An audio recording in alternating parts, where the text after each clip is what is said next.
আজকে রিচ মোয়ের জন্য একটু মন খারাপ হয়েছে, বুঝছো তো?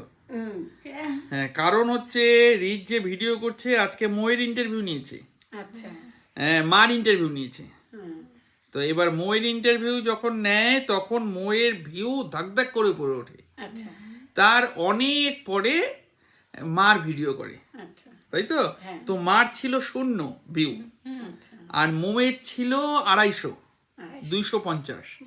যখন মোয়ের 250 তখন মার 0। দেখো তো। আর এখন মোয়ের 200-র জায়গায় সেটা প্রায় 500 হয়ে গেছে, 472 পার। বাবা। আর মার 100 পার হয়ে গেছে, 0 ছিল সেটা 100 পার হয়ে এখন 1000-এর কাছাকাছি 962। তাই ওর মন খারাপ যে ছোট মাকে বড় মা হারায় দিল। আমি বললাম এটা কোনো কথা না, বড় মা অনেক ফেমাস, বড় মা ভিউ অনেক দিন থেকে হচ্ছে, আর বড় মা কমেডিয়ান তো লোকে চিনে গেছে বড় মাকে, ফলে বড় মার ভিডিও যখনই দেখছে লোকে বেশি দেখছে। এবার ছোট মাও ফেমাস হচ্ছে আস্তে আস্তে, তো এটাই ওর দুঃখ হয়েছে। এটাই বড় মার হয়েছে, ভালো কথা তো। না, মোয়েরটা ভালো হয়েছে না? বললো মা, ছোট মা তোমার ফেভারিট ফল কি? বলে আমার ফেভারিট ফল হচ্ছে নারকেল।